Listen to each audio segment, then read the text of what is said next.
चलिए वेलकम बच्चों।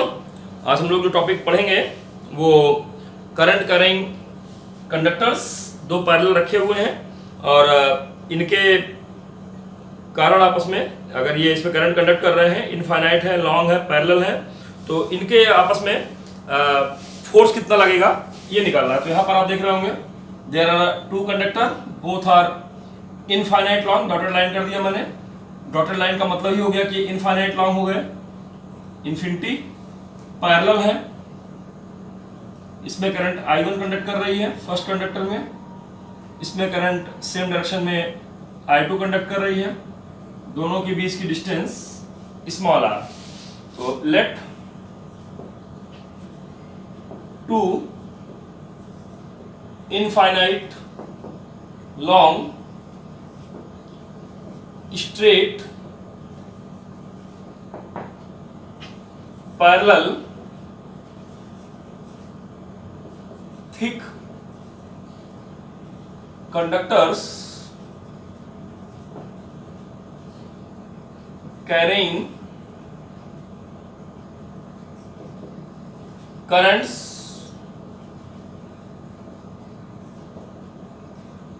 I1 and I2 kept at distance small r in vacuum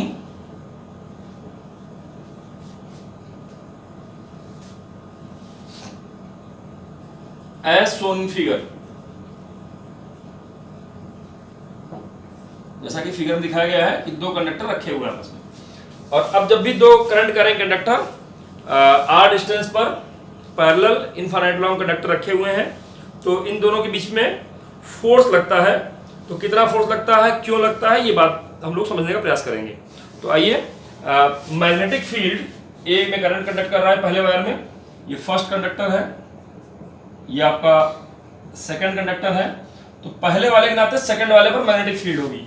किधर होगी, तो राइट हैंड थंब रूल लगा देंगे। तो ये करंट की डायरेक्शन हो गई I1, और यहाँ पर बी सेकंड कंडक्टर पर निकालना है, तो यहाँ देख रहे हैं धक्का डायरेक्शन अंदर की तरफ आ रही है। तो इसका मतलब अंदर की तरफ, मतलब यहाँ पर मैग्नेटिक फील्ड क्रॉस से दिखाएंगे और B1 नाम दे रहे हैं। B1 क्यों, क्योंकि 1 के नाते से है। क्रॉस से क्यों दिखा रहे हैं, क्योंकि इनवर्ड है। जबकि B2 I2 के नाते यहाँ कितना होगा पहले वाले पर, तो देखिए करंट ऊपर की तरफ, उंगलियां मेरी उधर, जिधर करंट मैग्नेटिक फील्ड निकालना है, तो यहाँ पर तो धक्का डायरेक्शन बाहर की तरफ है। तो यहाँ पर जो पहले वायर पर दूसरे के नाते मैग्नेटिक फील्ड है, दैट इज B2, किधर, आउटवर्ड, ये इनवर्ड। तो चलिए पहले वायर में दूसरे निकालते हैं। Magnetic field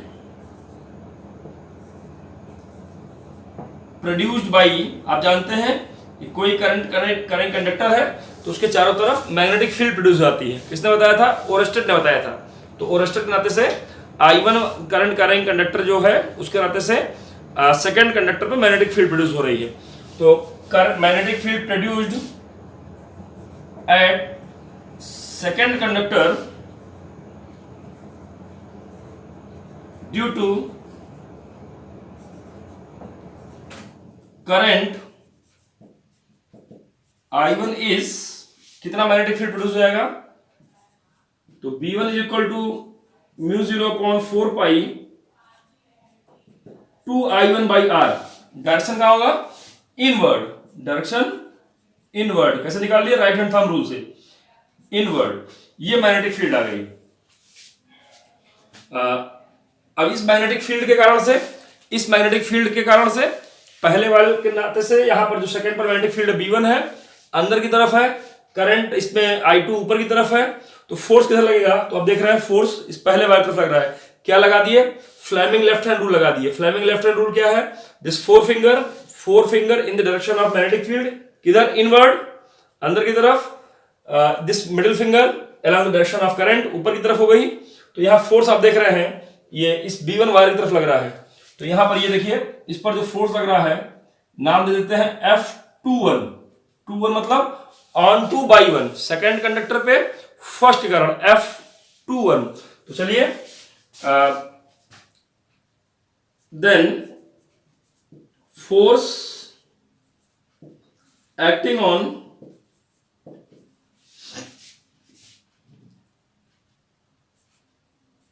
current I2 carrying conductor is कितना हो जाएगा, that's F21 force on two Y1 that is I2 जितना करंट फ्लो कर रही है, लेंथ L, मैग्नेटिक फील्ड कौन सी है B1, बीच का एंगल साइन थीटा, थीटा कितना 90 डिग्री, 90 कैसे, क्योंकि मैग्नेटिक फील्ड अंदर की तरफ और करंट इसी प्लेन में है तो बीच का एंगल 90 डिग्री।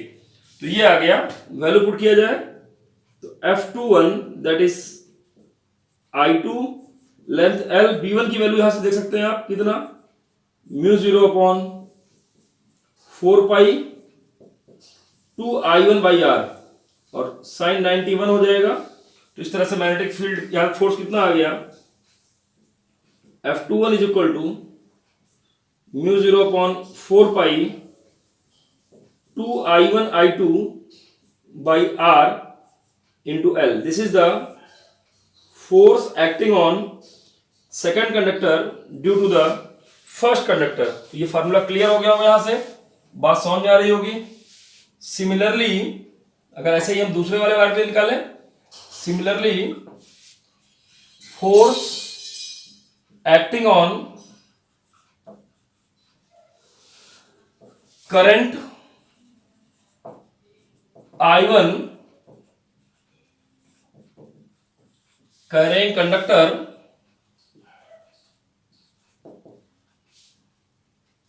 is F12। अब यहां पर देखिए मैग्नेटिक फील्ड की तरफ बाहर की तरफ है, बाहर की तरफ इधर आप लोगों की तरफ, और करंट ऊपर की तरफ है, करंट ऊपर की तरफ है, फोर्स देख रहे हैं आप इधर लग रहा है। तो यहां पर फ्लेमिंग लेफ्ट हैंड रूल लगाएंगे और यहां पर फोर्स की डायरेक्शन सेकंड वायर की तरफ हो जाएगी। तो ये F21, तो यहां पे क्लियर हो गया फोर्स कितना, करंट कितनी की पहले I1, length L, magnetic field B2 second wire के कारण पहले वायर पर B2, बीच के एंगल यहां भी 90 डिग्री। तो F12 that becomes I1L, magnetic field कितना हो जाएगा सेकंड वायर के नाते से, μ0 अपॉन 4 पाई 2I2 अब की बार बाई R, 90 वैल्यू 1, तो F12 की वैल्यू आ गई μ0 upon 4 pi 2I1I2/r into L। तो ये फार्मूला फिर से आ गया आपकी बात, आप देख रहे हैं यहां पर कि फार्मूला वही आ गया सेम, चाहे F12 पे लगाया गया चाहे F21 पे लगाया गया। बात समझ में आनी चाहिए कि दोनों कंडक्टर में अगर सेम डायरेक्शन में करंट कंडक्ट कर रही है तो दोनों एक दूसरे पर इक्वल और अपोजिट फोर्स लगा रहे हैं। फोर्स कितना, μ0 upon 4 pi 2I1I2/r into L। तो clearly force per unit length on current carrying conductor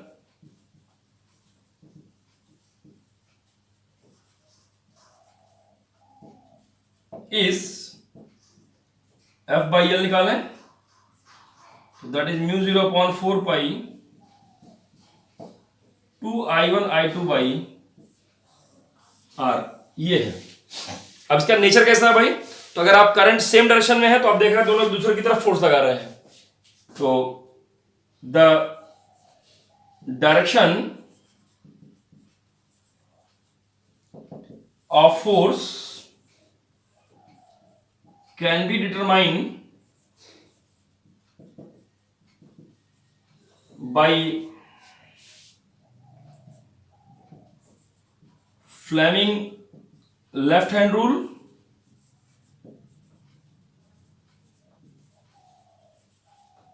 Fleming left hand rule,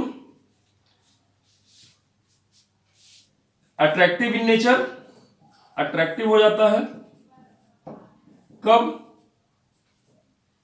both conductor have same direction,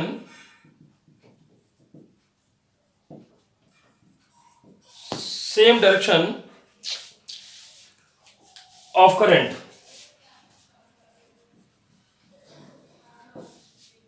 दूसरा रिपल्सिव हो जाता है कब? बोथ कंडक्टर हैव अपोजिट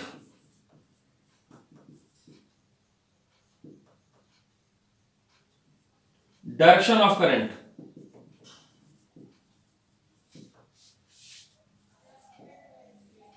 अगर दोनों में सेम डायरेक्शन है करंट की तो अट्रैक्शन, और अपोजिट डायरेक्शन में है दोनों करंट तो there is a force of repulsion between them. ये बात आपको समझ में आ गई होगी। तो फोर्स पर यूनिट लेंथ कितना लगता है? Mu 0.4 pi 2I1I2 by R. अब यहां से देखिए एक बड़ी इंपॉर्टेंट डिफिनेशन आती है 1 एम्पियर की। तो कितना फोर्स लग रहा है, क्या नेचर होगा, कब अट्रैक्शन कब रिपल्सन, ये सब क्लियर हो गया होगा। तो एक और टॉपिक यहां पे आता है कि 1 एम्पियर क्या होती है। ये डिफिनेशन आपने क्लास नाइन्थ में जो है आपने इसको पढ़ रखा है, तो उसको हम क्लियर कर दें यहां से कि क्लास नाइन्थ में जो आपकी डायरेक्शन इसमें कैसे 1 एम्पियर की बताई गई है आपको, वो हम क्लियर कर दें आपको। ध्यान देंगे,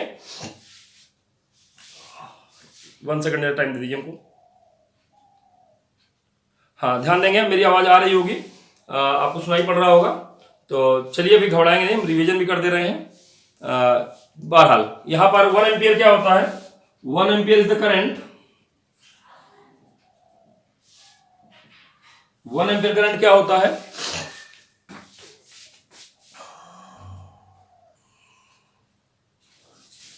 तो बच्चों 1 एम्पियर क्या है? 1 एम्पियर, तो 1 एम्पियर करंट क्या होती है इसकी बात कर रहे हैं। तो डिफिनेशन देखेंगे, if I1 is equal to I2 is equal to 1 ampere and R is equal to 1 meter, then तो फोर्स पर यूनिट लेंथ कितना आ जाएगा? F by L कितना आ जाएगा? Mu 0.4 pi 2 1 into 1 divide by 1, इसकी वैल्यू 10 to पावर माइनस 7 आती है, तो कुल मिलाकर 10 to पावर माइनस 7 न्यूटन पर मीटर आ गई। तो यहां से 1 एम्पियर डिफिनेशन आ गई। इफ 2 स्ट्रेट लॉन्ग या infinite long parallel thick wires carrying equal currents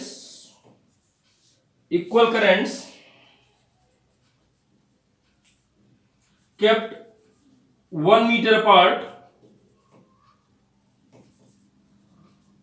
in vacuum produce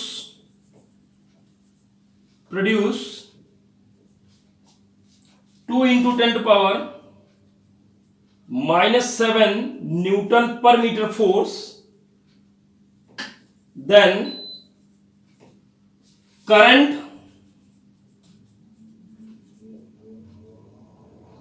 in wire is 1 ampere. Current in wire is 1 ampere. तो 1 एम्पियर डिफिनेशन क्या आ गई कि अगर दो straight parallel thick and infinite long conductors एक दूसरे से 1 मीटर की दूरी पर वैक्यूम में रखे हों और उनके बीच में पर यूनिट लेंथ में 2 into 10 to power minus 7 newton पर मीटर का फोर्स लग रहा है, तो इक्वल अमाउंट ऑफ करंट उसमें फ्लो करने पर the amount of current is said to be 1 ampere. ये आपको मैंने मैथमेटिकली यहां पर प्रूव किया। यही स्टैंडर्ड मीटर 7 फंडामेंटल क्वांटिटीज जो है आपकी mass, length, time, temperature, luminous intensity, electric current, amount of substance की जो यूनिट्स हैं KG, metre second, kelvin, candela, ampere, mole, उसमें एम्पियर की जो डिफिनेशन है एसआई डिफिनेशन, स्टैंडर्ड डिफिनेशन, वो यहीं से ली गई है और इस डेरिवेशन से वो बात समझ में आपको आनी चाहिए। तो उम्मीद है बच्चों ये डेरिवेशन आप देख रहे होंगे, समझ रहे होंगे, क्लियर कर लीजिए। अभी हम आपके कमेंट्स यहाँ पर लेते हैं और जो नहीं समझ में आएगा बताइएगा।